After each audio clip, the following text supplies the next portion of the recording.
नमस्कार किसान भाइयों, मैं प्रीतम यादव। मेरा मोबाइल नंबर 9812338343 है। अब जैसे कुछ अपने फार्मर भाई अब लगाने वाली सब्जियां घर में लगा रहे हैं, जो शुद्ध खाना चाहते हैं, ऑर्गेनिक, और खानी भी चाहिए शुद्ध ही सब्जियां। घर पे सभी के पास लगभग जगह पर्याप्त है, आराम से लगा सकते हैं। एक तो आप अच्छी क्वालिटी के बीज लगाइए, जैसे घिया है, तोरी है, करेला है, ककड़ी है, खीरा है, भिंडी, गुआर,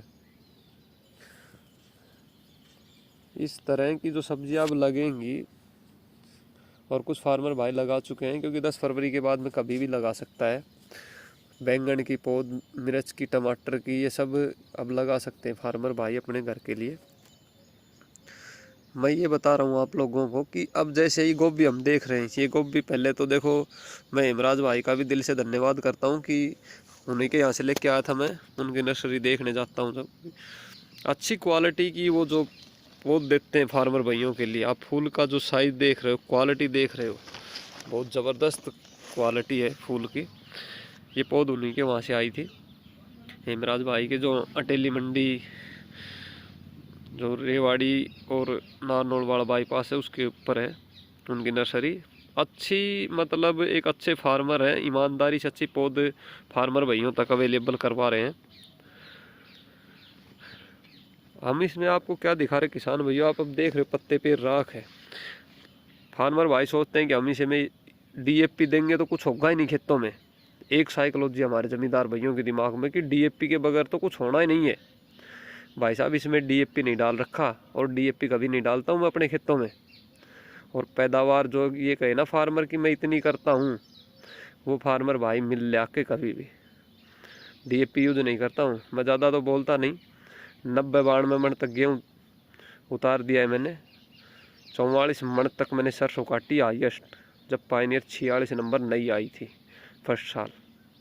हमेशा इक्वल कभी पैदावार नहीं आती किसी फसल की, लेकिन मैं अपनी हाईएस्ट पैदावार बता रहा हूँ आपको।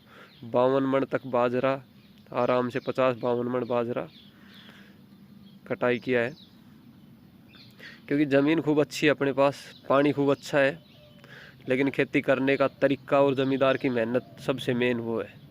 आप कितना भी अच्छा बीज डाल लो, कितनी भी अच्छी ज़मीन हो, जब आप मेहनत नहीं कर रहे, सबसे मेन चीज़ होती है फार्मर की मेहनत। बाकी मैंने मेरा मोबाइल नंबर मेंशन किया है, क्योंकि पिछली बार भी कुछ फार्मर भाइयों की वो थी कि इतना गेहूँ पैदा होता है क्या, उससे भी ज़्यादा गेहूँ पैदा हुआ है पिछली बार। क्योंकि पिछली साल बड़ा अच्छा मौसम था, हर ज़मीन में बराबर पैदावार नहीं आती है। मिट्टी, पानी, सब चीज़ें देखी जाती है, और कब किस समय पे क्या खाद खुराक हमें फसल में देनी है, ये सब चीज़ें मेंशन करनी पड़ती है। क्योंकि उसमें फार्मर की मेहनत का अहम रोल होता है। उसके बाद वैरायटियों का रोल आता है कि कितनी क्षमता है वैरायटी की। कपास भी ज़्यादा तो नहीं बोलूँगा, 17 क्विंटल तक पैदावार ली है, वो भी 1 एकड़ में नहीं, 8-7 एकड़ में इकट्ठी पैदावार लेना। 15.5 क्विंटल की औसत पैदावार तक मैंने ली है।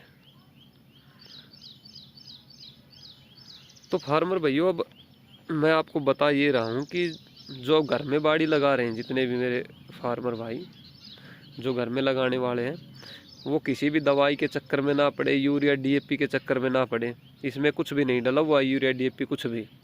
पोटास और कार्बन सबसे ज़रूरी है हमारी ज़मीन के लिए। सबसे ज़्यादा कमी है पोटास की, कार्बन की हमारी ज़मीन में। अब दुकानों वाले लगा लो, डॉक्टर लोग लगा लो, सब बोलेंगे गेहूँ पीला हो रहा था, अब की बार पत्तियाँ जल रही थी, वो कोई जिंक की कमी नहीं थी। एक ही दिमाग में साइकिल, जिंक डाल दो। भैया, जिंक की कमी नहीं है, वो पोटास की कमी थी बहुत ज़्यादा। 35 दिन से पहले जिंक यूज़ करो आप। 60 दिन पे भी, 70 दिन पे भी, सब जगह जिंक ही चला रहे हो आप। जिंक का मेन काम क्या होता है, मेरे जैसे शायद 90% को तो ये नहीं पता होता कि जिंक का मेन काम होता क्या है। जिंक आप खेत तैयार करते हो उसी टाइम डाल लो ना। अब जैसे कपास वाले, जो मेरे जितने फार्मर भाई हैं, कपास के टाइम में यूरिया, पोटास, एनपीके और जिंक छिड़क के आप खेत तैयार करो, आपकी कपास सूखेगी नहीं। और जब खेत में पावर अच्छी रहेगी प्लांट के पास, तो ज़्यादा स्प्रे लगाने की आवश्यकता नहीं है आपको। बीमारियां कम आएंगी, पौधा मजबूत होगा। अब ये पौधे आपको दिख रहे हैं, इनमें क्या है, इनमें कार्बन और पोटास, ये राख डाल रखी है इनमें। तो राख यूज किया करो जितने भी फार्मर हैं। अब ये फूल की क्वालिटी आपको देख रहे हो, जड़ में भी राख ही डली हुई है। सभी में ऐसी क्वालिटी पौधे इतने अच्छे तैयार हैं, न कोई स्प्रे लगी है इस पर। और स्प्रे जो लगाना चाहता है फार्मर भाई, वो आप स्प्रे लगाया करो गौमूत्र की और लस्सी की बस सिर्फ। और फल वाले जितने भी फार्मर हैं जिन्होंने पेड़ लगा रखे हो, आप अपने पेड़ों में आपको दीमक की दवाई डालने की आवश्यकता नहीं है। आप लस्सी और चीनी डाल लो, चाय पत्ती का पानी डाल सकते हो, लेकिन मेनली चीनी और लस्सी डाल लो अपने उस पर। ये बंद गोभी, ये सारी पौध उधर से आई है हिमराज भाई के पास से। ये टमाटर दिखा रहा हूँ मैं, ज़्यादा दिन की पौध नहीं है ये बैंगन है। अब फैलाव देख सकते हो प्लांट का, लेकिन इसकी जड़ में आपको राख ही दिखाई दे रही है। आप 5-4 दिन में राख डाल लो। तो ये सारी चीज़ें, ये ज़रूरी नहीं है कि भाई हमें यूरिया डीएपी यूज करना है। डीएपी क्यों यूज करते हो? सबसे ज़्यादा हार्ड बनाता है ज़मीन को डीएपी, यूरिया और दवाइयाँ जो परत बनाती है। पोटास, आप जो ऑर्गेनिक वाले फार्मर हैं वो पोटास डाल सकते हैं निश्चिंत होकर। ये मक्खन ग्रास अपनी जो आपको दिख रही कासनी सारी चीज़ें लगा रखी है।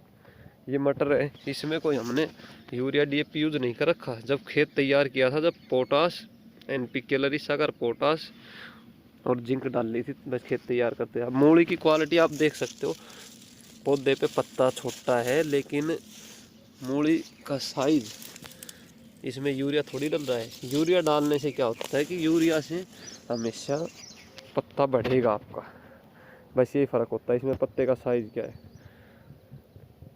तो ठीक है, धन्यवाद।